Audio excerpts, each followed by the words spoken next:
E a notícia está de volta com a senadora Marina Silva, pré-candidata do PV à presidência da República. Senadora, a senhora é a favor da redução da jornada de trabalho de 44 horas semanais para 40 horas semanais?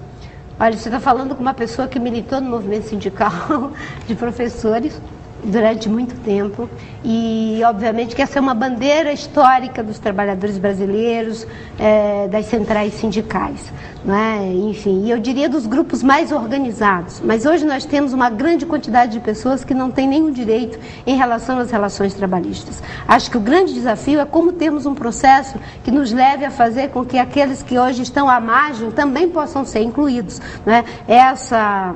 Quando eu disse que o sociólogo não fez a reforma política e o operário não fez a reforma trabalhista, eu acho que temos aí um grande desafio pela frente para resolver equações de como possibilitar meios que gerem mais oportunidade de emprego, mas que gerem isso do ponto de vista prático, de que não seja apenas um esforço nominal, porque a informalidade é muito grande, porque muitas pessoas estão à margem em função de que as empresas sequer podem legalizar, né, os contratos que têm com os trabalhadores. Sociólogo aí é o ex-presidente Fernando Henrique Cardoso e o operário o presidente Lula. Isso. Senadora, cite 3 pessoas que a senhora gostaria de ter no seu ministério.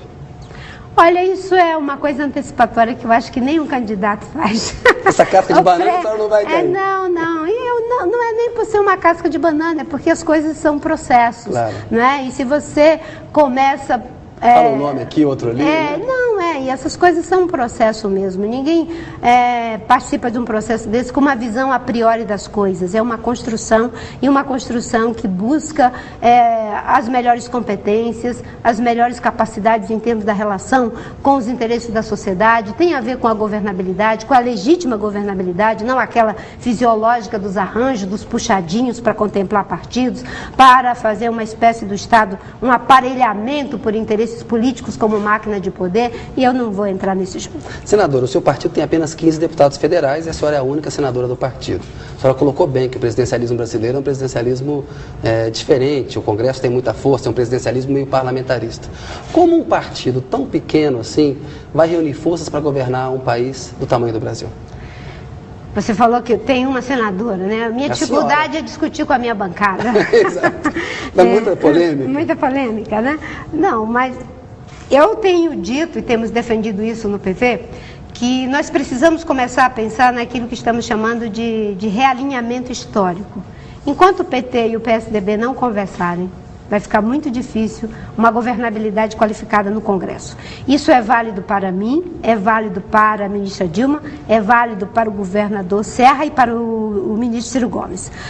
Eu acho que, historicamente, nós deveríamos amadurecer com as experiências que tivemos e sermos capazes de estabelecer uma governabilidade básica, onde PT e PSDB digam, naquilo que é essencial para o Brasil, nós não vamos colocar em risco a governabilidade. E, com isso, ser capaz de construir uma maioria para outros temas. Não significa que tem que ficar uma coisa, uma aderência engessada, não.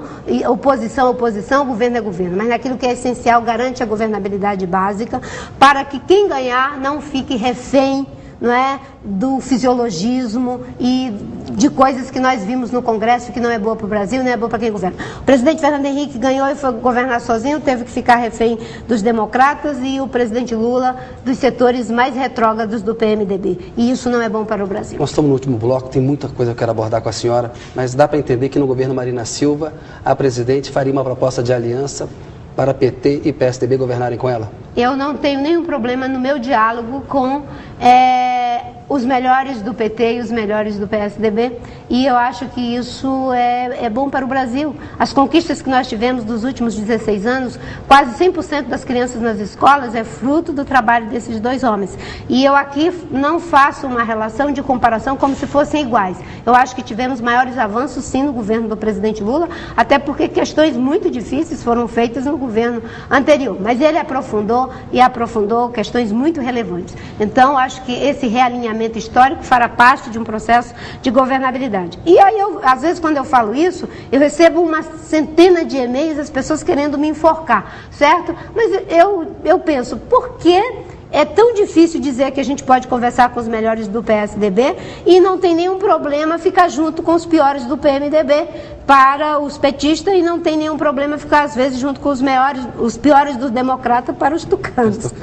Senadora, no programa que nós fizemos no ano passado, a senhora disse que a sua conversão religiosa se deu num momento de um grave problema de saúde. A senhora passou mais de um ano na cama, a senhora deixou de ser católica e virou evangélica. O que levou a senhora exatamente, que reflexão levou a senhora a fazer essa conversão naquela época? Por quê? Olha, Kennedy, se você perguntar isso para um teólogo, eu acho que o melhor teólogo talvez não saiba responder. O processo de conversão não tem explicação, né? A Bíblia diz que não é por força nem por violência, é por um toque do Espírito. E isso é uma linguagem que talvez só sirva aos que creem. Os que não creem talvez não consigam compreender isso. É por isso que a minha conversão é um processo meu, da minha relação com a minha fé. Eu sempre fui uma pessoa de fé, fui católica durante 37 anos, devo toda a minha formação política, ética, principalmente, às comunidades eclesiais de base. Hoje eu sou cristã evangélica da Assembleia de Deus, mas tenho uma relação muito boa com meus irmãos católicos e com as pessoas que professam outras crenças, têm outras religiões e pessoas que não têm nenhuma crença, não é? E, aliás, quando as pessoas me acusam, né, de ser fundamentalista religiosa, isso não tem nenhuma base na minha trajetória de vida, que foi sempre de muito acolhimento pela diferença. Eu sou, assim, uma adepta da frase do Caetano, né? Eu fico dizendo que a gente não tem que ter esse estranhamento com o diferente. Narciso acha feio que não é espelho, mas a gente só pode estabelecer a troca na diferença. E o próprio Jesus nunca deu margem para esse tipo de coisa, né? Ele sempre foi muito respeitoso da vontade do sujeito, do desejo do sujeito. Até mesmo o cego de Jericó, ele não disse para o cego, que tu veja, ele pergunta para o cego, o que tu queres que eu te faça? Ele está ali mostrando que o lugar é um lugar de desejo, uma escolha do sujeito e não uma imposição de quem quer que seja. A senhora falou aí dessa coisa, a Marina é radical na religião. E tem todo um episódio que eu queria esclarecer com a senhora sobre o criacionismo, que é a teoria bíblica para a criação do mundo, né? Deus criou o mundo em 6 dias, descansou no 7º. E contrapõe-se a isso a teoria da seleção natural do Darwin. A senhora é criacionista? A senhora acha que é uma explicação que deve ser, por exemplo, lecionada nas escolas, senadora? Olha, Kennedy, você me dá uma oportunidade de tratar de um tema que foi uma grande confusão, né? Tá. Eu sempre digo que eu creio, como acho que 90% dos brasileiros, mais de 90% dos brasileiros, mas eu não tenho uma explicação científica e nem preciso ter para a minha fé. Eu creio que Deus criou todas as coisas e isso me basta. Como dizia o apóstolo Paulo, a minha fé me basta.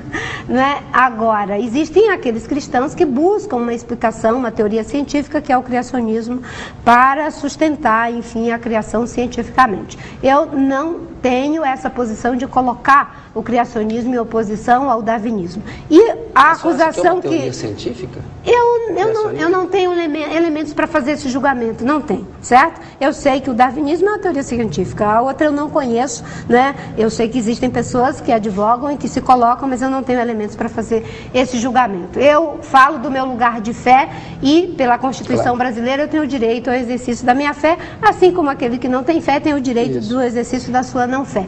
E essa confusão surgiu numa entrevista que eu dei numa escola confessional, que é uma escola adventista, que ensina o criacionismo, e o jovem do curso de comunicação me perguntou o que eu achava deles ensinarem o criacionismo.